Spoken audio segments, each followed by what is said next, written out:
For martial artists below the golden body stage, once their genuine chi was broken, it would be completely broken.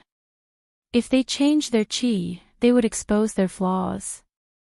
How could they fight with a great cultivator for a long time?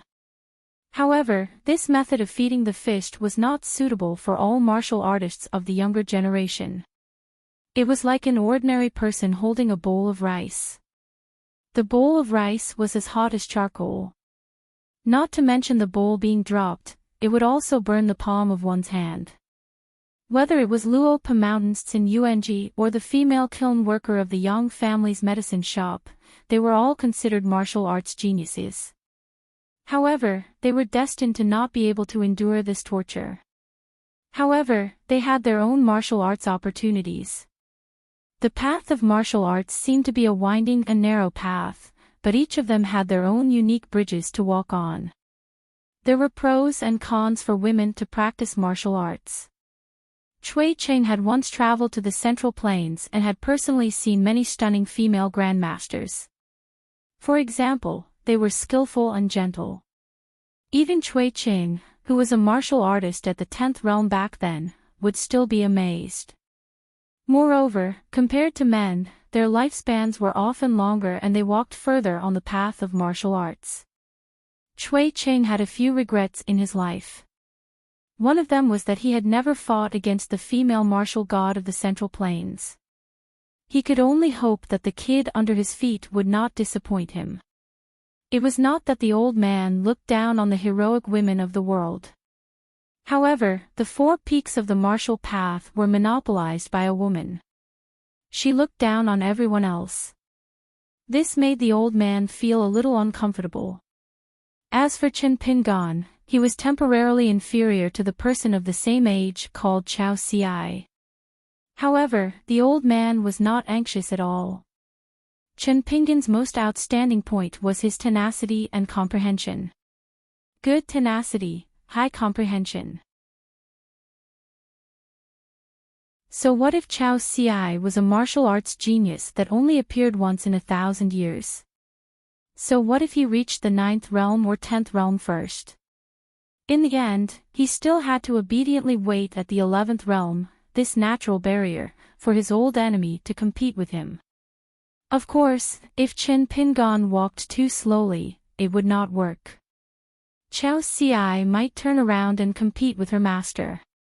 If she was already at the legendary 11th realm, then Chao Ci would compete with that old fellow who liked to fish for whales in the Cloud Sea. Nothing could be done more than 3 times. The cultivators who truly stood at the top of another mountain wouldn't just stand by and watch one pure martial artist after another build a long bridge for the dead end. Back then, when the Taoist sect leader Lu Qin came to the bamboo house to meet him, he pulled Cui Cheng into the world that Lu Qin was in charge of. Was it just for fun? Cui Cheng sighed and squatted down. He stretched out his thumb and gently wiped the blood on Chen Pingan's face. In terms of bearing hardships, he was indeed much better than his grandson back then. The sons of wealthy families, those who had a good character, helped the people and left their names in history. They all felt that it was right and proper. Those who had a bad character, they played around with life and felt that it was right and proper to be born with a good life. Those who were born poor had ambitions and wanted to bring glory to their ancestors. Those who had no ability were filled with hostility. No matter what, they would be able to bear hardships. The old man sat beside Chen Pingan.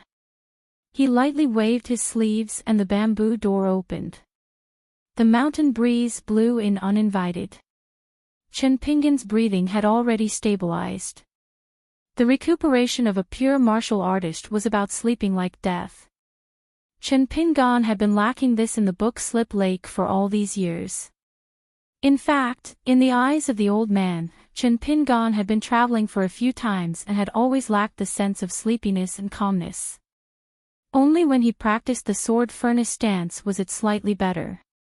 Otherwise, if the bowstring was too tight and he was not beaten to death by people in Jianghu, his martial arts path would be filled with flaws. However, the old man still did not point it out. It was just like he did not point out the gift of the strongest martial arts fate in each realm of martial arts. Some obstacles had to be overcome by the young to understand the principles. Otherwise, even if the holy master sat in front of him and spat saliva everywhere, it might not be useful. Cui Ching looked into the distance and muttered to himself, but then again, the aristocratic families also climbed up from the cold. It's just that the aristocratic families are afraid of the saying that a gentleman's grace for 5 generations will be beheaded. The poor families are afraid of the saying that dragons give birth to dragons and phoenixes give birth to phoenixes and rats give birth to children.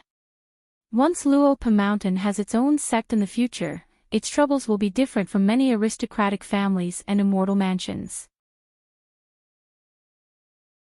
It will not be a dispute over who is right or wrong, but who is more right. That kind of trouble can be said to be very small, but it can be said to be bigger than the sky. It will depend on whether you, Chen Pingan, can convince everyone by then.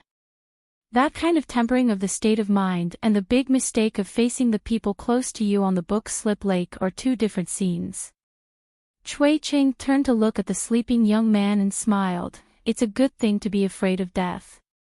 You're still young, so don't die. There are great rivers and mountains. Just the vast world alone has 9 provinces. Kid, how many have you seen so far? The old man suddenly seemed to be in a good mood and laughed. Of course, I'll still win if I fight with a 5th realm. But it's inevitable that I'll have to take a lot of punches from you. In this way, even if I win, I'll lose. Where will I put my face? The old man laughed loudly. Little brat, so what if you've taken a few long trips? You're still too young. After laughing, the old man said in a low voice, it's time to break through. As long as you don't let that Chao Ci widen the gap of 2 realms, there will be a day in the future. Don't talk about getting back at him. As long as you catch up and surpass him, it won't be a problem for you to win 30 rounds. The old man suddenly looked a little gloomy. Although this kid's future achievements were worth looking forward to, when he thought that it would be an extremely long journey, the old man's mood became a little unhappy. He turned his head and looked at the sleeping guy. Unable to vent his anger, he waved his sleeve and scolded angrily, sleep sleep sleep, are you a pig? Get up and practice your fist. Chen Pingan was blown away by that gust of wind and crashed into the wall.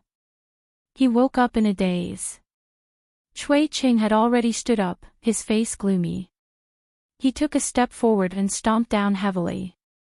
Chen Pingan rolled to the side and barely dodged the kick. Cui Ching spoke out, when you are able to deal with a golden body realm martial artist calmly, and in a life and death battle, when you don't lose too badly, then you can go down the mountain. After that, you can go to the central region of the Aquarius continent to meet your friends, or go to the North continent to wander around, it's up to you. But if you can't do it, then stay in this bamboo house and enjoy your life. Otherwise, you'll just be giving away your life to others. Chen Pingan shook his head, I can't die. Cui Ching asked, why? Just because you, Chen Pingan's life, is more precious than others. Chen Pingan said solemnly, because the senior who taught me fish techniques is named Cui Ching. The old man was startled, then nodded his head gently, and said with gratification, that's not flattery, just because of your beautiful words. If I don't give you a punch, then I'll be letting you down, Chen Pingan. The old man's figure and aura was like a mountain pressing down. Chen Pingan's vision turned black, and he fainted on the spot from the punch. The old man stomped down. Chen Pingan, who was paralyzed on the ground, jolted up, and woke up in the air, and the old man's kick came again. And without any suspense, he fainted again. The cycle repeated. Chen Pingan complained incessantly, he was tired of dealing with it. But the old man was enjoying it. His clothes were tight, and his attacks were loud. Naturally, it was not an ordinary Jianghu style. He pursued the saying in his family's fist manual, training without making a sound, sailing without oars. It was because Cui Cheng's fist aura was too strong, and every time he punched out, it was too carefree. In the end, the old man swept Chen Pingan's neck with a whip kick. Chen Pingan spun a few times, and when he landed, he staggered a few steps, but his strength was not as strong as before, so he did not fall to the ground.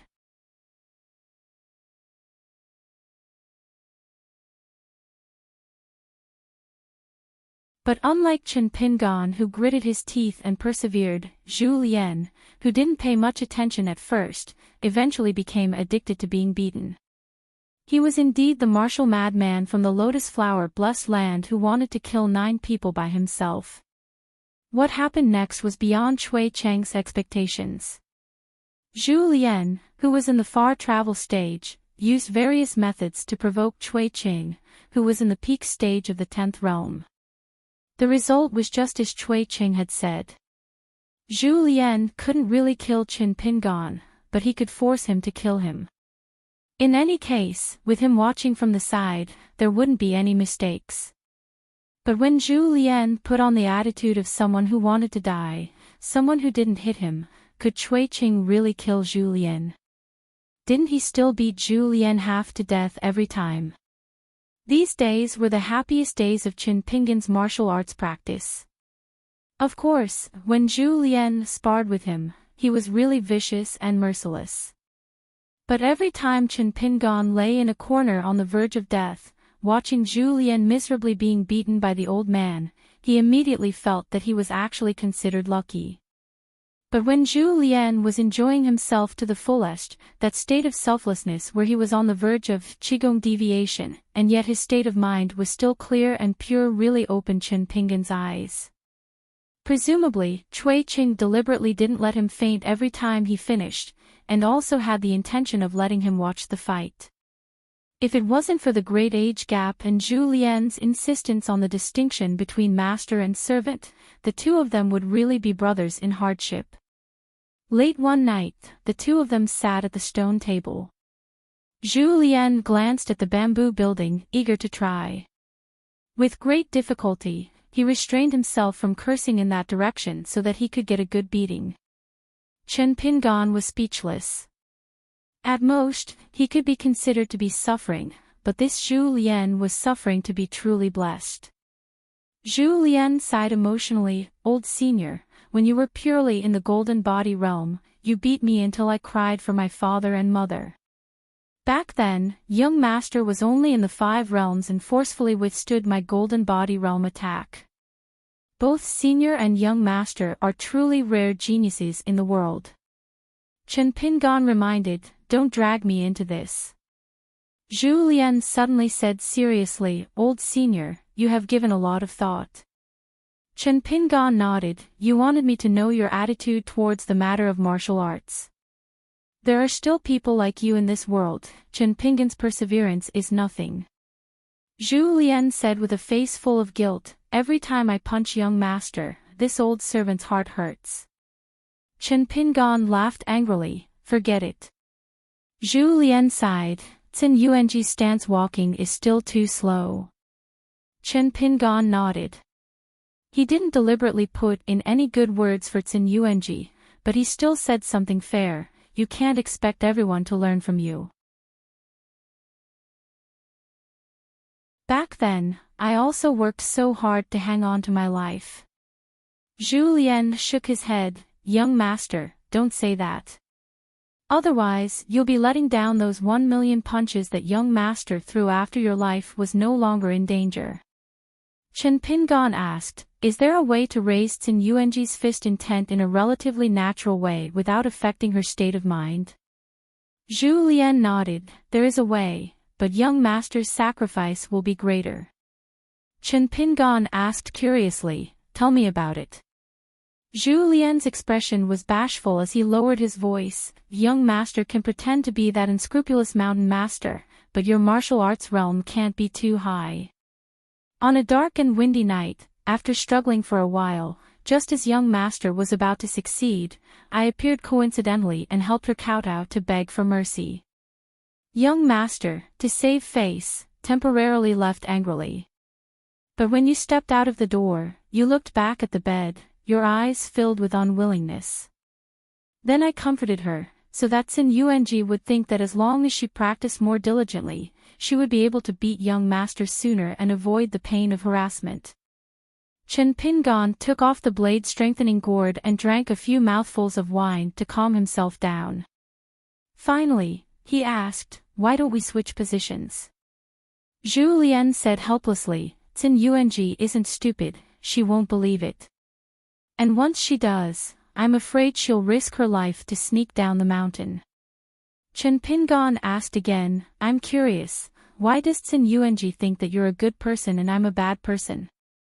Zhu Lian thought for a while, "Women don't like bad men." Chen Pingan was hesitating whether to ask the sword immortal to come out of its sheath and chop Zhu Lian half to death. Zhu Lian was no longer joking.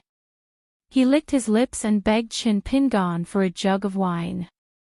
He said that as a loyal and devoted old servant, he had to endure the rebellion of the wine worm in his stomach. When he buried the wine, he did not dare to hide a few jugs of good wine. Now his intestines turned green with regret.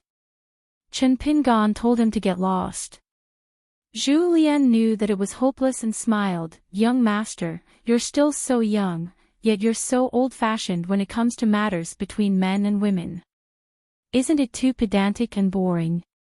Which good man doesn't have a few female confidants?" Chen Pingan fastened the blade-strengthening gourd to his waist and covered his sleeves with his hands. He looked into the distance and said softly, "In the future, if there's a girl who likes me, I may not be able to stop her. But I can't only like one person in my life, that's something I can do and must do." Zhu Lian scratched his head and did not speak. Chen Pingan waited for a long time before he turned around and joked, "For the first time, you don't have any flattery to follow?" Zhu Lian shook his head and murmured, "Only infatuation in the world can't be made fun of." Chen Pingan said emotionally, "If you're not infatuated, then you can't describe such a person." Zhu Lian slapped the table and said, "Young master is indeed a hidden master. This kind of flattery is flawless, this old servant is far inferior." Chen Pingan gritted his teeth and said with a fake smile, "Zhu Lian, just you wait. When I reach the same level as you, just wait and see." Zhu Lian nodded and said, "Maybe it'll be tomorrow." It's very simple. Looking at Zhu Lian's expression, Chen Pingan was speechless. Zhu Lian looked as if he would be struck by lightning if he told half a lie. There was a moment of silence. Chen Pingan asked, "I can see that Pei Qian and the two little guys get along very well. But I haven't been home all these years. Is there any problem that I missed? But you don't think it's appropriate to talk about it?" "If there is, Zhu Lian, you can talk about it." Zhu Lian shook his head and said with a smile, "There's nothing that can't be said in front of young master."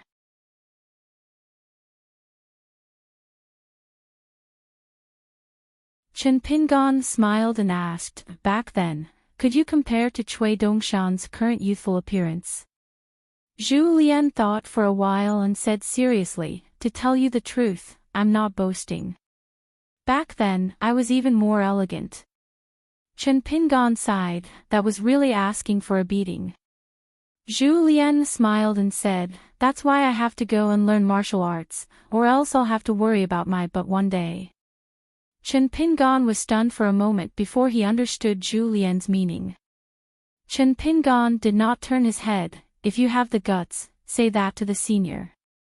Zhu Lian secretly laughed and waved his hand, saying, "Then I'll really be looking for death." Chen Pingan said, "I wonder how Lu Baixiang, Sui Yuyu, and Wei Xian are doing now." Zhu Lian's expression was slightly mocking, but his tone was indifferent. "They're just going their separate ways. Each one is worse than the last." Chen Pingan smiled, complaining behind my back. Zhu Lian smiled, "Young master, you're a god for seeing through people's hearts." Chen Pingan suddenly said, "Zhu Lian, if one day you want to go out for a walk, just say hello. There's no need to be polite with me." Zhu Lian shook his head. I appreciate young master's kindness, but I really don't want to go far. I've walked enough in lotus flower-blessed land. For home, country, filial piety, and loyalty, it's very tiring. Besides, my last journey in Jianghu, especially the Battle of the Ten in Nanyuan Kingdom, was for myself. I should have no regrets in this life. Those who know themselves will suffer less, those who are content will be happy. Young master, this sentence is not bad, can you carve it on the bamboo? Chen Pingan listened carefully at first, but Zhu Lian's last sentence broke his concentration. Chen Pingan stood up with a dark face and went to the room on the first floor. Zhu Lian stood up and watched Chen Pingan leave. After closing the door, he returned to his seat. The hunchbacked old man looked at the night scene alone. The pine nuts in the mountains rustled and the grass insects chirped under the moonlight. This was the end of the world. What more could a man ask for?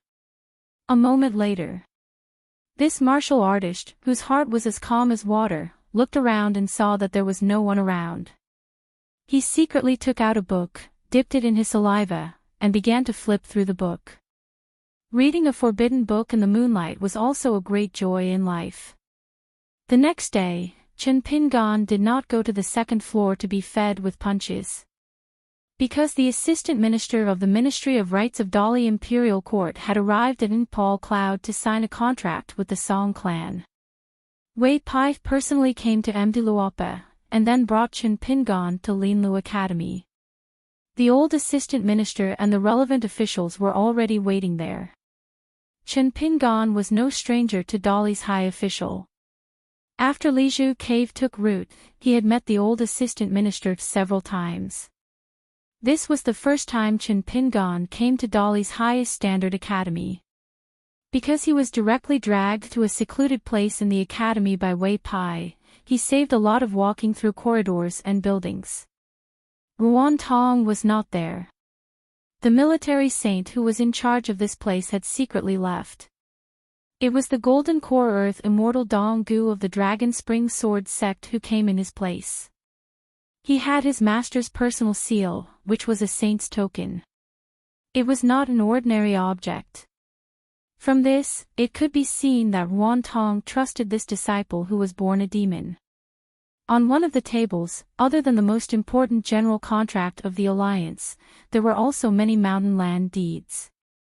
The Oxhorn Mountain that originally belonged to the Package House, the Cinnabar Mountain of the Su family in Qingfeng City, the Grey Mist Mountain that was closest to Md. Luapa, the Long Fish Back, the Azure Dawn Peak, and the Sword Prayer Platform that was located in the westernmost part of the mountains. There were a total of 6 mountains of different sizes that were all under Chen Pingan's name. Other than Chen Pingan, the old assistant minister who had both the imperial seal of Dali Imperial Court and the official seal of the Ministry of Rights, the Ruan Tong seal in Dong Gu's hand, and Wei Pai who took off the golden earring. After taking off the earring, Wei Pai used some kind of magic to turn it into a solid round seal. There were also 2 deputy mountain masters of the academy who were just there to join in the fun. One of them was a famous scholar of Dali in the literary world. It was said that many of the plaques and couplets in the Wenwu Temple of Longquan were written by this famous scholar. The other one was an acquaintance. The old Confucian of Huangting Kingdom who had entertained Chen Pingan and the others back then was actually an old flood dragon that had lived for countless years. He was also the father of the founder of Xiang Prefecture, Wu Yi. The governor of Longquan Prefecture, Wu Yuan, county magistrate Yuan, and supervisor Chao, 3 young officials, were all present today. Beside Dong Gu stood a young man, Mei of the Xia family, Xia Ling from Peach Leaf Alley. Logically speaking, even if Xia Ling was the disciple of Ruan Tong, he shouldn't have appeared here. However, his ancestor was too famous, the heavenly lord Xia Shi. Therefore, when Xia Ling appeared, most of the people present pretended not to see him. The old assistant minister even took the initiative to exchange some pleasantries with this young man. Xiao Ling responded appropriately, neither arrogantly nor shyly. After chatting with the old assistant minister, the young man continued to remain silent. However, when the main character, Chen Pingan, finally appeared, Xiao Ling took a few more glances at the guy from Mud Bottle Alley. Ma Kuxuan from Apricot Blossom Alley, Chen Pingan from Mud Bottle Alley. They were already very famous in the mountains of Longquan Prefecture. A cultivation prodigy who had already killed a golden core sword cultivator, a landlord who bought Immortal Mountain like buying a few acres of farmland. However, there were rumors that Ma Kuxuan and Chen Pingan didn't get along. It was rumored that they had fought in the Immortal Tomb in the early years. Xiao Ling was very curious, how did Chen Pingan survive? One had to know that Martial Mountain's Ma Kuxuan had always been the person he was chasing. And he, Xiao Ling, not only had a powerful ancestor, he was also favored by sect master Lu Qinqing, who personally gave him a Linglong treasure pagoda that was close to an immortal weapon. Therefore, Xiao Ling's gaze, since he was young, had always been looking at the peak of Treasure Bottle Continent. Occasionally, he would lower his head to look at the people below. Actually, there was also Lu Xianyang. Back then, he had profited from a disaster and survived. He was even brought to South Swirling Continent's Qin clan to study. His luck and future were very good, but after all, the journey was long and the news was not smooth. Furthermore, in a short period of time, it would be very difficult for him to do well. In the cultivation of the 3 sects and 100 sects, the more orthodox one was, the harder it was to break through quickly. Although one could walk higher and further on the Great Tao, in the early stages, they were often inferior to the genius disciples of the unorthodox path, who would advance rapidly on the path of cultivation. As for the little fellow called Gu Ken from Book Lake, it was said that he was extremely dismal. He had even lost the descendant of the true dragon.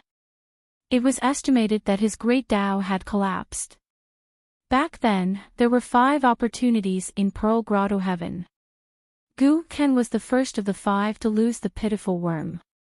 As for the matters outside, Xiao Ling was not very interested. Even if senior apprentice brother Dong Gu and senior apprentice sister Su Xiaoqiao said something, he would ignore it. Chen Pingan was wearing a green robe today. He had a white jade hairpin on his head, a sword nurturing gourd, and a sword immortal on his back. In the eyes of ordinary people, the haggard look had subtracted some of the impression of inexperienced and incompetent.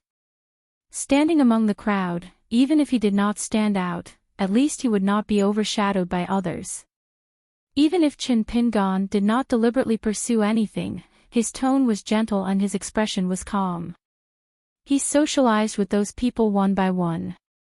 For example, he talked about the old days with Lao Jiao, the cliff stone carvings in Huangting country, and the food in Lao Jiao's residence in the forest. He told the great Confucian of the academy that he had once read the works, and that he would pay a visit to the academy in the future to ask for advice. The old assistant minister looked at all of this with a smile. He was considered a third-grade high official in the center of the imperial court.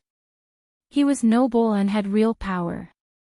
Of course, the old man had an impression of Chen Pingan. The first time they met was at St. Ruan's sword forging shop. The shabby young man was standing beside Ruan Xiao. Both of them were friends, and neither of them felt awkward. The old assistant minister, who had cultivated a pair of sharp eyes in the officialdom, remembered Chen Pingan at that time. Wei Pai stood beside Chen Pingan throughout the day.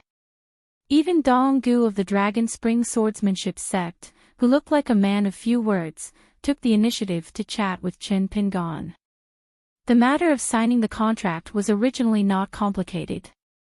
Probably because there was a scribe from the imperial court named Pen Sticker on the side, and Wei Ba and Wan Qing were participating in this event. The assistant minister of the Ministry of Rights added a few more steps to make it seem more grand. Of course, it had to conform to the Great Li's etiquette. From the beginning to the end, there were no twists and turns. The group chatted happily and there was no banquet to celebrate. After all, they were in Linlu Academy. As the assistant minister of the Ministry of Rights of Dali, he was busy with work. This year, he was in charge of the local evaluation of officials in Dali. Therefore, he was about to go to Oxhorn Mountain. He took the ferry back to the capital and left first. In the end, Chen Pingan and Wei Pai stood in a pavilion used for sightseeing in Linlu Academy. Chen Pingan did not ask about Gao Xian. It was inappropriate. After all, he was a hostage sent by the Great Sui Kingdom to Dali. Wei Pai smiled and asked, "What are you looking at?" Chen Pingan retracted his gaze and smiled. "Nothing."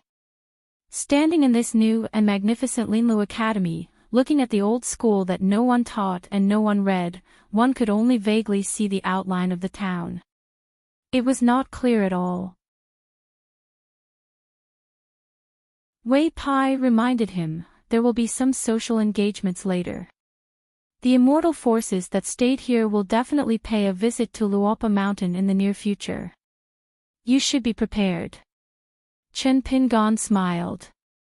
I'm not unfamiliar with these social interactions now. I can handle it. Wei Pai joked, don't you feel a little irritable after delaying your practice?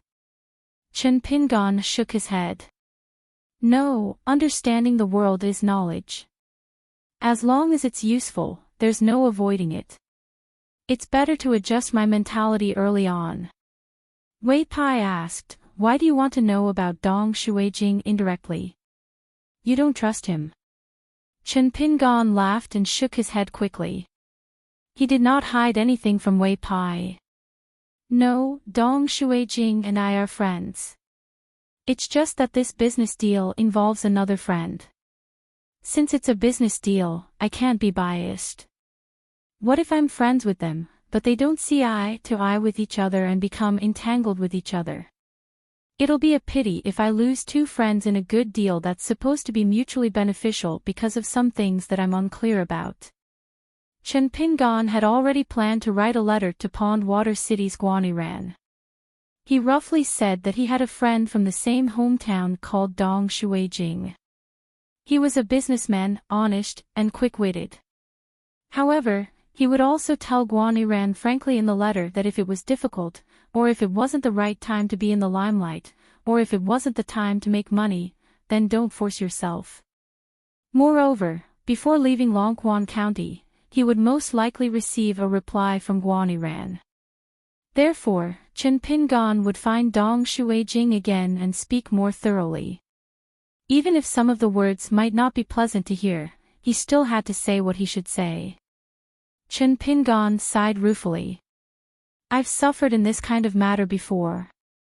Wei Pai nodded. Chen Pingan had roughly told him about Wine Thunder Gardens Lu Baqiao and Old Dragon City's Sun Jiashu. Chen Pingan smiled with some heartfelt joy. With so many mountains, we can do a lot of things. Wei Pai joked, for example, who will be the mountain king of this gray mist mountain, and who will occupy that cinnabar mountain to cultivate? Chen Pingan smiled. Just thinking about it makes me happy. Wei Pai didn't say anything. The mountains were all properties under Chen Pingan's name. As for how to settle them, it was all up to Chen Pingan himself. Wei Pai thought of something. In the near future, my Northern Mountain domain will hold the first night parade of gods after I took office. The gods from all over will have to leave their territories and come to worship this cloud-splitting mountain. If you're interested, I can bring you to Cloud-Splitting Mountain when the time comes. Chen Pingan had carefully flipped through the immortal book of Hanging Mountain and knew the origin of this matter. The mountain gods of various countries had revered statuses. Moreover, the god position and the highest-ranking Jiang god were destined to not be higher than the 5 great mountain gods. According to the etiquette of the vast world, the mountain gods and their territories would have to meet the mountain gods at fixed times. From the lowest level like the earth god, Kibo, Hippo, and so on, to the water god of Tiafu River, Yanghua of Longquan County, and further down were Xiuhua River, Chongdan River, Yuya River. These mountain gods, as well as the mountain gods of Luopa Mountain and Mount Fengliang, as well as the gods of civil and military temples and city god pavilions of various levels, all had to leave their territories on a certain day to bring gifts and worship Wei Pai, the mountain god. At that time, Longquan County and county cities would have to implement a night ban. This was a rule that had been passed down for a long time. Every 30 years, or 60 years, or at most 100 years, the mountain god temple that ruled over a region would hold a night parade. Actually, there was another situation where a similar grand event would occur. When a cultivator ascended to the upper 5 realms, the mountain gods within thousands of miles, regardless of their borders, would often take the initiative to worship the immortal. There were many gods in the night parade, and there were more than 100 of them. Each of them had their own magical powers, so it was known by the cultivators on the mountain as the immortal map of the gods. Chen Pingan politely rejected Wei Pai's good intentions. On that day, I'll just watch from Luopa Mountain. Wei Pai did not insist. Chen Pingan did not immediately rush back to Luopa Mountain. He would let Zhu Lian enjoy his life alone today. He also wanted to take a break from his busy schedule and tidy up his messy thoughts at the same time. Wei Pai accompanied Chen Pingan to stand there and enjoy the scenery. Chen Pingan turned his head and glanced at the north. All the way north, after crossing the sea, they would reach the North Continent. Wei Pai smiled and said, "At that time, I was in a hurry and didn't go to the South Sao continent or the Fuyao continent that was closest to the inverted hanging mountain. Do you have any regrets?" Chen Pingan smiled bitterly and said, "I really couldn't care less. I don't have any regrets." Wei Pai walked over and sat on the railing. "I heard that the saints of the academies of the 2 continents are the worst. They are the North Continent and the Fuyao continent. One is busy mediating fights, the other is busy cleaning up messes. They can't relax and study in peace." Wei Pai turned his head. "Oh right, you've been to the Tongyi continent. What's your impression?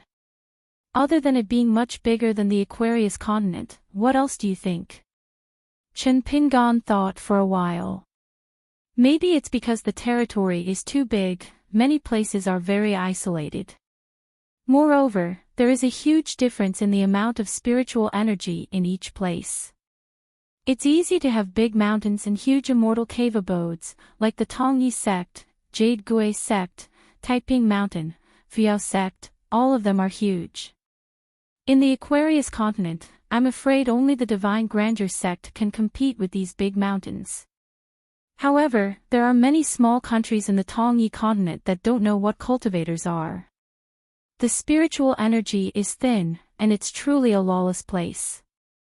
Wei Pai nodded and asked with a smile, "Then do you know that in the vast 9 continents of the world, other than the central divine continent, the destiny of the other 8 continents is actually the same?" Chen Pingan shook his head. He did not know, but soon he had some doubts. Wei Pai understood and explained, "Don't look at how small the Aquarius continent is, and there aren't many local great cultivators. It's a classic example of someone who worked hard for others. If we trace it back to the source, according to the so-called books of the secular dynasties, it's actually not bad. Just the cultivators who came out of the Pearl Grotto heaven, there's Xia Shi from the Peach Leaf Alley, Chao Shi from the Mud Bottle Alley, and the younger generation, Lu Xianyang, Xiao Yao, didn't they all run out, right? It's because they can't keep people, that makes the Aquarius continent seem especially shabby." Chen Pingan sighed. Previously, the Tongya continent was in chaos. I don't think the Fuyao continent is any better. Moreover, the demon clan's 1,000 years of operation in the Tongya continent has caused great damage to the Tongya continent, especially the Taiping Mountain and the Fuyao sect, which suffered the most casualties. But at least the continent has been turned upside down. When I was at the inverted mountain, I knew that the South Saw continent, the Tongya continent, and the Fuyao continent all had great treasures. I heard that the Fuyao continent was the most chaotic among the 9 continents. Now that the Fuyao continent is also in chaos, I can't imagine how badly the saints and gentlemen of the academy are in. The Fuyao continent, as Chen Pingan knew from the immortal book, was indeed chaotic. If the entire Fuyao continent was seen as a dynasty, after 500 years of continuous annexation, it had formed a vassal town separatist force led by more than 10 great dynasties. Fighting and fighting, heroes and heroes surged, treacherous officials and pillars of the chaotic world emerged one after another. Moreover, the cultivators of the Fuyao continent liked to go down the mountain to support the dragon. Therefore, it was also mocked by the Central Plains as the Bucket Continent because it was the most shaky. As for the South Saw continent, which was closest to the inverted mountain, the cultural pulse was flourishing, and the martial arts were thriving. In the eyes of the cultivators of the Central Plains, there were very few vassals of other continents that were worthy of their attention. Moreover, the South Saw continent had produced a mellow scholar, Chen Chunan, who could carry the sun and moon on his shoulders. It was just that after chatting about the situation of the world and the general trend, that was all. Chen Pingan was worried about these seemingly unrelated matters because of the Great Wall of Sword Qi. Wei Pai was worried because as the future righteous god of the northern peak mountain, he would have immediate worries if he did not think about the future. Chen Pingan smiled and said, "I'll go back first, but not to the Luopa mountain, but to the small town. I'll go and see Pei Qian. Just send me to Mount Jinju." Wei Pai nodded and gently flicked his sleeve, sending Chen Pingan to Mount Jinju. The imperial wind drives the sun and moon, shrinking the earth and walking the mountains and rivers, the water is the palm print, and the thunder is the thunder that shakes the heavens. He was a god. After Chen Pingan left, Wei Pai sat alone on the railing of the pavilion. The birds and beasts, the sea of clouds, the mountain wind, the living and the dead, all seemed to be extremely docile. Suddenly, he laughed. Because he remembered a small matter just now. Mei Er of the Xia family found Chen Pingan in private. After greeting him, she asked with a smile, "Aren't you curious why Sister Xiuxiu didn't come to the cloud-covering mountain?" Sister Xiuxiu. It was a very particular name. In the end, Chen Pingan smiled and replied, "I'm familiar with Miss Wan, but I'm not familiar with you." It almost caused Xia Ling, the little fellow with great fortune, to suffer internal injuries. No words could compare to such an understatement. It was enough to make people suffer in silence. Perhaps even a blind person by the roadside could see that Xia Ling admired his eldest senior sister very much. Not to mention the disciples of the Dragon Spring Sword sect. It was just that Xia Ling's cultivation talent was good and his opportunities were great. In the end, he was inexperienced and thought that not many people could see through his thoughts. Then, he met Chen Pingan. Although the two of them were not much different in age, in terms of controlling people's hearts, it was like a lower 5-realm cultivator being casually bullied by an upper 5-realm cultivator. The key point was that Xia Ling asked for it. From the moment they met, he had been sizing up Chen Pingan. When Chen Pingan saw Wan Fei, of course, he could only hide. Seeing Xia Ling, would he be afraid? Wei Pai stretched and turned to look at the long spring palace in the north of Dali's capital. He wondered if the osmanthus flowers had bloomed this year. Would there be another woman who broke the osmanthus branches and walked on the mountain path with it in her hand? Would there be a man beside her that she liked in this life? If there was, he hoped that he was a scholar with good character and learning. Wei Pai nodded. Zhu Lian said it well. If it was a scholar without the strength to truss a chicken, there would be no worries at all. If it was a cultivator, it would be more troublesome. But it didn't matter. If he, Wei Pai, couldn't do it, he, Zhu Lian, as his brother, would do it for him. This kind of thing, holding a gunny sack, covering one's face, and knocking someone out was a secret technique that one had to be proficient in. It was a blessing to have such a close friend in life. Wei Pai thought of Qin Pinggan's actions after returning to Luopa Mountain for no reason. Wei Pai sighed and murmured, "You already have such a big territory, but you still think that living in a small house on the first floor of the bamboo building is enough?"